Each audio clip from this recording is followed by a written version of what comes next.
नमस्कार प्यारे बच्चों। आज हम भारतीय इतिहास के कुछ प्रमुख प्रश्न आपके समक्ष लेकर आए हैं, जिन्हें हम बहुत ही अच्छे ढंग से अध्ययन करेंगे। तो हमारा पहला इतिहास का जो प्रश्न है वो प्राचीन भारतीय इतिहास से है। इस प्रश्न में हमसे पूछा गया है, सिंधु घाटी सभ्यता की प्रमुख विशेषता थी। तो धार्मिक स्थिति, आर्थिक स्थिति, ग्रामीण स्थिति या उसकी नगर योजना एवं वास्तुकला। जैसा कि हम लोगों ने पढ़ रखा है कि जो सिंधु घाटी सभ्यता की जो सबसे प्रमुख विशेषता थी वो उसकी नगर योजना और वास्तुकला थी। उसकी नगर योजना बहुत ही उन्नत पूर्ण थी। तो हमारा उत्तर नगर योजना एवं वास्तुकला होता है। अगला प्रश्न हम देखेंगे तो हम अगला प्रश्न पाते हैं कि इंडिका किसने लिखी है। तो ये इंडिका एक पुस्तक है। ये हमसे पूछा गया है कि इंडिका पुस्तक किसने लिखी है। तो हमारे चार ऑप्शनों में फैहान, ह्वेन-त्सांग, मेगास्थनीज और कालिदास है।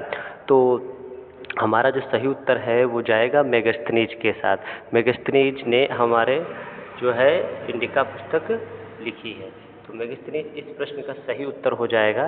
तो अगर हम बात करते हैं नीचे ऑप्शन अगर कालिदास पूछ लेते तो कालिदास की जो कुछ प्रमुख रचनाएं हैं वो कुमार संभव, मेघदूत, रघुवंश और अभिज्ञान शकुंतला जैसे इनकी प्रमुख रचना है। कालिदास की रचनाएं भी बच्चों पूछी जाती है, इनको भी आप एक दो बार इनकी रचनाओं को भी अध्ययन कर लें। ह्वेन-त्सांग की बात करें तो ह्वेन-त्सांग के बारे में प्रश्न बनता है, ये किसके दरबार में भारत आए। तो आप ह्वेन-त्सांग के बारे में ये बताएंगे कि ये हर्षवर्धन के समय में भारत आए। और अगर फैहान से जुड़ा प्रश्न आपको परीक्षाओं में पूछा जाता है तो फैहान से भी पूछा जाता है कि ये किसके दरबार में भारत आए या किसके शासनकाल में भारत आए।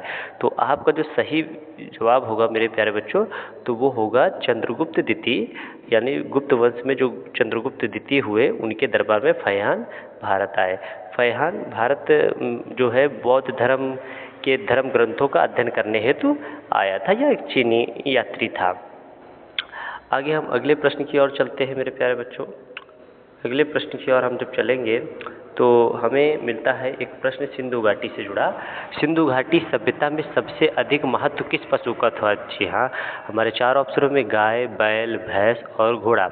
इन चारों में अगर हम देखें तो सिंधु सभ्यता की अगर हम बात करें तो सबसे प्रमुख जो हो जाता है तो वो हमारा सबसे प्रमुख पशु है वो है बैल। जी हाँ, हमारा सही ऑप्शन होगा बैल। तो सिंधु घाटी सभ्यता का प्रमुख या महत्वपूर्ण पशु जो था वो बैल था। तो हमारा इस प्रश्न के साथ हम आगे चलते हैं। हमारा वैदिक काल से जुड़ा हुआ एक प्रश्न है। तो हमारा ये प्रश्न पूछता है कि प्रथम विधि निर्माता कौन थे, यानी प्रथम विधि निर्माता कौन थे, मनु, महावीर, बुद्ध या आर्यभट्ट। तो हमारा सही उत्तर होगा मनु। जी हाँ, प्रथम विधि निर्माता हम किसे बोलेंगे, मनु को बोलेंगे। अगला प्रश्न हम आते हैं अध्ययन के लिए। तो हम अगला प्रश्न जब देते हैं तो देखते हैं कि हमें मिलता है ऋग्वेद में संपत्ति का प्रमुख रूप क्या है। जी हाँ, संपत्ति का प्रमुख रूप क्या है, यानी प्रमुख संपत्ति किसे माना जाता था, क्या गोधन को, स्वर्ण को, रजत को, भूमि को। अब जैसे कि बच्चों ऋग्वेद के समय संपत्ति का प्रमुख स्थान था वो था गोधन का। जो भी गाय वंश होते थे, गोवंश होते थे, उनको ही हम ऋग्वेद में प्रमुख संपत्ति माना जाता है ना। तो हमारा सही उत्तर जो मेरे प्यारे बच्चों होगा वो होगा गोधन। ठीक है, इसी के साथ हम अगले प्रश्न की ओर आते हैं। तो ये मौर्य वंश से जुड़ा हुआ प्रश्न है और बहुत ही कॉमन सा प्रश्न है, अधिकतर परीक्षाओं में पूछा जाता है और सभी बच्चों को ये पता भी होना चाहिए। मौर्य वंश का संस्थापक कौन था। तो मौर्य वंश का संस्थापक इन चार में देखें, चंद्रगुप्त मौर्य, बिंदुसार, अशोक और दशरथ। चारों ही मौर्य वंश से जुड़े ही शासकों के नाम दे रखे हैं। तो हमारा संस्थापक कौन था, तो आपका ए विकल्प ही सही जाएगा। आपका सही विकल्प होगा चंद्रगुप्त मौर्य। जी हाँ, इस प्रश्न का जो सही उत्तर है वो है चंद्रगुप्त मौर्य। तो मेरे प्यारे बच्चे हम अगले प्रश्न की ओर चलते हैं। तो हमें अगला प्रश्न भी मौर्य वंश से संबंधित ही है, सम्राट अशोक से। तो प्रश्न है सम्राट अशोक के अधिकांश अभिलेख, अभिलेख लिखा है अभिलेख, आप इसे समझ लें, अभिलेख किस लिपि में लिखे हैं। ब्राह्मणी लिपि में, हिंदी देवनागरी लिपि में, भोजपुरी लिपि में कि संस्कृत लिपि में। तो हम सम्राट अशोक ने अधिकांश अभिलेख लिखवाए। तो ये जो अभिलेख थे उनके अधिकांश जो थे वो ब्राह्मणी लिपि में लिखे हुए थे मेरे प्यारे बच्चों। तो ये आपका सही उत्तर हो जाएगा ब्राह्मणी लिपि। और इसी के साथ हम आगे चलते हैं तो हमें मध्यकालीन भारतीय इतिहास का कुछ प्रश्न देखने को मिलते हैं। तो पहला प्रश्न है, दिल्ली सल्तनत का संस्थापक कौन था? तो दिल्ली सल्तनत का जो संस्थापक था वो कौन था? तो हमारे पास 4 ऑप्शन है, कुतुबुद्दीन ऐबक, इल्तुतमिश, रजिया सुल्तान और अलाउद्दीन खिलजी। ये हमारे पास जो 4 ऑप्शन दे रखे हैं ये दिल्ली सल्तनत से ही जुड़े हुए हैं। आपको बता दें कि दिल्ली सल्तनत 5 राजवंशों का एक समूह है जो 1206 से 1526 के बीच में 5 छोटे छोटे राज्य या राजाओं का जो शासनकाल रहा उनको हम लोग वो दिल्ली सल्तनत के रूप में अध्ययन करते हैं। इसमें 5 राजवंश रहे होते हैं। आपका सबसे पहला गुलाम वंश होता है, दूसरा खिलजी वंश होता है, तीसरा तुगलक वंश होता है, चौथा सैयद वंश होता है और 5वां आपका लोधी वंश होता है। तो दिल्ली सल्तनत की संस्थापक अगर हम कहें तो गुलाम वंश के संस्थापक को ही हम दिल्ली सल्तनत का संस्थापक मान लेते हैं, क्योंकि दिल्ली सल्तनत की शुरुआत वहीं से होती है। तो हमारा जो गुलाम वंश का संस्थापक होगा वही हमारा दिल्ली सल्तनत का संस्थापक, हम इसे इस प्रश्न के उत्तर में मानेंगे। तो हमारा कुतुबुद्दीन ऐबक जो है इस प्रश्न का सही उत्तर है, क्योंकि कुतुबुद्दीन ऐबक गुलाम वंश का संस्थापक था। और गुलाम वंश मेरे प्यारे बच्चों 1206 ईस्वी से प्रारंभ हुआ था और 1290 ईस्वी तक ही चला था। ठीक है, तो मेरे प्यारे बच्चों इस प्रश्न का जो उत्तर होगा वो आपका है कुतुबुद्दीन ऐबक। ठीक है, इस प्रश्न के करने के बाद हम मुगल वंश के बारे में प्रश्न जुड़ा हुआ है, मुगल वंश का संस्थापक कौन था? तो मुगल वंश का संस्थापक जो था वो बाबर था और जो 1526 में जो है पानीपत के युद्ध में इब्राहिम लोधी, जो लोधी वंश का संस्थापक था, माफ कीजिएगा, जो अंतिम शासक था, उसे परास्त करके और भारत में मुगल वंश की नींव बाबर डालता है। तो बाबर, इसके जो प्रश्न का उत्तर है वो बाबर हो जाएगा आपका। मुगल वंश का संस्थापक कौन है? तो आपका सही जवाब जाएगा बाबर। तो अब आधुनिक भारतीय इतिहास के कुछ प्रश्न मिलता है। भारतीय स्वतंत्रता संग्राम का पहला युद्ध कब हुआ? यानी भारतीय स्वतंत्रता संग्राम सबसे पहले कब हुआ? 1857, 1858, 1885, 1905 में। तो मेरे बच्चों इतिहास की जो 4 तारीखें हैं बड़ी ही महत्वपूर्ण तारीखें हैं। तो हमारा जो उत्तर होगा, प्रथम भारतीय स्वतंत्रता संग्राम हुआ था वो 1857 में हुआ था। तो इस प्रश्न का तो उत्तर हमारा 1857 हो जाएगा। और इतिहास के संदर्भ में तो अगर हम बात करें तो 1858 की जो तिथि है वो भारत में भारत शासन अधिनियम, पहला भारत शासन अधिनियम आता है महारानी विक्टोरिया का घोषणा पत्र के द्वारा। और 1885 इतिहास में प्रमुख तिथि है। इस 1885 में भारतीय राष्ट्रीय कांग्रेस का गठन होता है। 1905 में भी बहुत ही महत्वपूर्ण है, यहाँ पर लॉर्ड कर्जन द्वारा बंगाल का विभाजन किया जाता है। तो सभी तारीखों को आप स्मरण रखें। और जो भारतीय स्वतंत्रता संग्राम का पहला युद्ध हुआ वो 1857 में हुआ। अगले प्रश्न की ओर हम चलते हैं मेरे प्यारे बच्चों। तो हम देखते हैं हड़प्पा सभ्यता से जुड़ा हुआ प्रश्न है कि हड़प्पा सभ्यता का प्रमुख शहर कौन सा था? तो हड़प्पा सभ्यता जैसे नाम से ही स्पष्ट है, मोहनजोदड़ो, हड़प्पा, ये सभी जितने भी चनहुद्रो, लोथल, जितने भी आपके प्रश्न हैं, प्रश्न में विकल्प दे रखे हैं वो सभी महत्वपूर्ण स्थल हैं। लेकिन आप सबसे महत्वपूर्ण की बात करें तो हमारा सबसे महत्वपूर्ण जो होगा वो होगा हड़प्पा।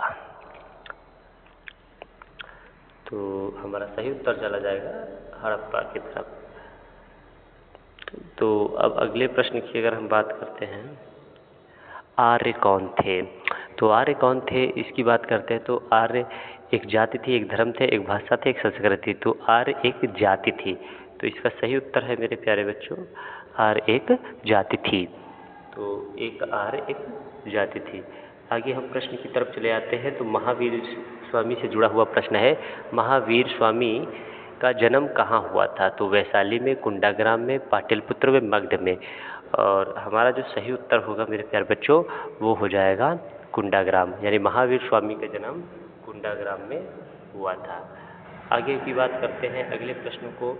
ये अशोक से जुड़ा हुआ प्रश्न है, अशोक के शासनकाल में कौन सा युद्ध लड़ा गया? बहुत ही बढ़िया, कलिंग का युद्ध, पानीपत का युद्ध, प्लासी का युद्ध कि बक्सर का युद्ध? तो अशोक के शासनकाल में निम्न में से कौन सा युद्ध लड़ा गया था? तो हमारा कलिंग का युद्ध लड़ा गया था। 261 ईसा पूर्व में लड़ा गया था। पानीपत का युद्ध की बात करें, पानीपत में एक युद्ध स्थल है जहाँ पर 3 पानीपत के आपके युद्ध हो चुके थे। 1526 में एक होता है ना, इब्राहिम लोधी और बाबर के बीच, जिससे दिल्ली सल्तनत का अंत होता है और मुगल वंश की स्थापना होती है। प्लासी के युद्ध की बात करते हैं तो प्लासी का युद्ध 1757 में होता है। अंग्रेजों और बंगाल के नवाबों के बीच होता है। रॉबर्ट क्लाइव अंग्रेजों की तरफ से और सिराजुद्दौला आपके बंगाल के नवाब की तरफ से इस युद्ध में भाग लेते हैं। बक्सर का युद्ध 1764 में होता है। इतिहास में इन सभी युद्धों का अपना अपना महत्व है, तो मगर आप कलिंग के युद्ध को भी आप इसमें रखेंगे। कलिंग का युद्ध एक महा रक्तपात और भीषण युद्ध रहा, जिसे को देखकर अशोक का हृदय परिवर्तन हो जाता है। ये बात आप याद रखिए। तो अशोक के शासनकाल में कौन सा युद्ध हुआ था? तो कलिंग का युद्ध अशोक के शासनकाल में हुआ था। अगला जो है प्रश्न, मुगल बादशाह अकबर का जन्म कहाँ हुआ था? तो मुगल बादशाह अकबर का जन्म अमरकोट में हुआ था। कहाँ हुआ था मेरे प्यारे बच्चों? अमरकोट में हुआ था।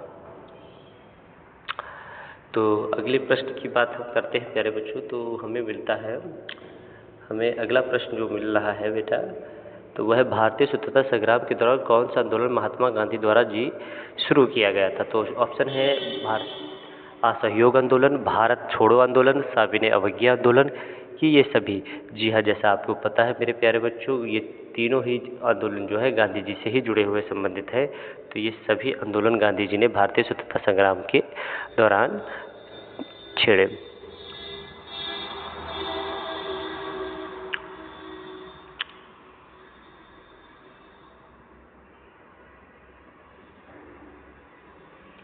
दिल्ली सल्तनत के दौरान कौन सा सुल्तान दाग और हुलिया प्रणाली शुरू की थी? तो ये भी बहुत ही अच्छा प्रश्न है। तो ये प्रश्न का उत्तर जो हो जाएगा, अलाउद्दीन खिलजी जो था उसने ही दाग और हुलिया प्रणाली की शुरुआत की थी। अगले प्रश्न पर चलते हैं। तो भारतीय राष्ट्रीय कांग्रेस की स्थापना हुई थी। तो अभी हम चर्चा कर चुके थे भारतीय राष्ट्रीय कांग्रेस की जो स्थापना हुई थी, तो वो मेरे प्यारे बच्चों हुई थी आपकी 1885 में। और 1905 में बंगाल विभाजन, 1919 में आप जलियांवाला बाग हत्याकांड के आधार पर, 1930 साविनय अवज्ञा आंदोलन के आधार पर। ये तो कुछ प्रमुख तारीखें याद रखेंगे। अगर आगे बात करें हम, तो महात्मा गांधी की हत्या हुई थी। महात्मा गांधी की हत्या 30 जनवरी 1948 में हुई थी। नाथूराम गोडसे ने उन्हें गोली मारी थी। ये तो हमारा सही उत्तर हो जाएगा 30 जनवरी 1948। अब अगले प्रश्न की ओर चलते हैं। इतिहास से जुड़ा बेहतरीन प्रश्न है, भारत की राजधानी कलकत्ता से दिल्ली स्थानांतरित कब की गई? यानी भारत में पहले जो शासन व्यवस्था थी वो कलकत्ता से होती थी। तो कलकत्ता से दिल्ली, जैसा कि आप जानते हैं भारत की राजधानी अब दिल्ली है, तो ये स्थानांतरित होकर कलकत्ता से आई थी। तो कब आई थी? 1911, 1912, 1913, 1914। तो ये आपका सही उत्तर हो जाएगा इसमें 1911। जी हाँ, 1911 में कलकत्ता से दिल्ली स्थानांतरित हुई थी हमारी राजधानी। तो अगले प्रश्न की ओर चलते हैं। तो हमारा है, सिख धर्म के संस्थापक कौन थे? गुरु नानक और गुरु गोविंद सिंह, अर्जुन देव और या गुरु तेग बहादुर जी? तो मेरे बच्चे, जो सिख धर्म के संस्थापक माने जाते हैं वो माने जाते हैं गुरु नानक। जी हाँ, सिख धर्म के संस्थापक का नाम गुरु नानक। अब मेरे बच्चे आगे आते हैं, भारत में मुगल साम्राज्य का पतन किसके शासनकाल से शुरू हो गया? जी हाँ, मुगल का साम्राज्य जो 1526 में बाबर से प्रारंभ होता है, कई पीढ़ियों तक की उसके शासन करते रहते हैं भारत में। लेकिन जो मुगल साम्राज्य की पतन यानी नींव कमज़ोर होती है वो औरंगजेब के समय से मानी जाती है। तो इसका सही जवाब हो जाएगा औरंगजेब। अगले प्रश्न की ओर चलते हैं मेरे बच्चे, भारतीय राष्ट्रीय कांग्रेस के पहले अध्यक्ष कौन थे? जी हाँ, 1885 में बना भारतीय राष्ट्रीय कांग्रेस दल, इसके जो प्रथम अध्यक्ष थे तो हमारे थे व्योमेश चंद्र बनर्जी। जी हाँ, व्योमेश चंद्र बनर्जी लिखे है और यही हमारा सही उत्तर इस प्रश्न का जाता है। तो भारत में प्रथम स्वतंत्रता संग्राम का नेतृत्व किसने किया? तो जो प्रथम स्वतंत्रता संग्राम हुआ था, ऊपर के प्रश्न में आपने देखा 1857 में हुआ था। तो इसका जो नेतृत्व बहादुर शाह जफर ने किया था, बहादुर शाह जफर ने किया था। आगे प्रश्न की बात करते हैं। सिंधु घाटी सभ्यता के लोगों का मुख्य व्यवसाय क्या था? कृषि, व्यापार, पशुपालन, सभी, है ना। सब सिंधु घाटी सभ्यता का प्रमुख जो था, लगभग वो सभी कार्य करते थे, कृषि, व्यापार और पशुपालन। लेकिन अगर प्रमुख व्यवसाय की बात कर दिया जाए तो हम कृषि की ओर चलेंगे, हमारा कृषि ही था। महाभारत के लेखक कौन थे? वेदव्यास, वाल्मीकि, कालिदास और भवभूति। तो आप जानते हैं महाभारत के जो लेखक हैं वो वेदव्यास है। अगर रामायण के आ जाते मेरे प्यारे बच्चों तो आप वाल्मीकि लगा रहे होते इस प्रश्न के उत्तर में। भारत में ब्रिटिश शासन का अंत कब हुआ? बहुत ही प्यारा प्रश्न है और इस प्रश्न का उत्तर है हमारा देश। भारत में ब्रिटिश शासन का अंत कब हुआ? तो ये तो पीछे मेरे आप आसानी से बता सकते हैं, 15 अगस्त 1947 को। अगले प्रश्न की ओर हम आते हैं। तो हम सती प्रथा का उन्मूलन किसने किया था? तो सती प्रथा का उन्मूलन था राजा Ram Mohan Roy, Lord William Bentinck, Mahatma Gandhi, Swami Vivekananda. तो इस प्रश्न का उत्तर जो है, अगर हम राजा राम मोहन राय और विलियम बेंटिक दोनों ने ही बहुत ही महत्वपूर्ण भूमिका निभाई थी। लेकिन अगर हम अधिकार के तौर पर कहें तो लॉर्ड विलियम बेंटिक, क्योंकि उस समय गवर्नर थे, उन्हीं का शासनादेश पर ही सती प्रथा का उन्मूलन हुआ। राजा राम मोहन राय और विलियम बेंटिक दोनों ही बराबर प्रयासरत सती प्रथा के अंत में रहे थे। तो हमारा ऑप्शन जो है इस प्रश्न के सही ऑप्शन जो होगा वो लॉर्ड विलियम बेंटिक होगा। तो अगले प्रश्न है, भारत की प्रथम महिला प्रधानमंत्री कौन थी? इंदिरा गांधी, सरोजिनी नायडू, विजय लक्ष्मी पंडित या सुचेता कृपलानी। तो मेरे प्यारे बच्चों आपका सही उत्तर इसमें जाएगा इंदिरा गांधी। तो आगे प्रश्न की बात करें, हर्षवर्धन के शासनकाल में कौन सा चीनी यात्री भारत आया था? तो फयान, हेमसांग, इत्सिंग, मेगास्थनीज। तो मेरे प्यारे बच्चों तो इसमें सही उत्तर जो आपका हो जाएगा वो है हेमसांग। तो आज के लिए वीडियो में बस इतना ही। तो आशा करते हैं आपको ये सभी प्रश्न अच्छे लगे होंगे। आप एक बार इन्हें अवश्य देख लीजिए और आपके इतिहास के प्रमुख 30 प्रश्न तैयार हो जाएंगे। धन्यवाद।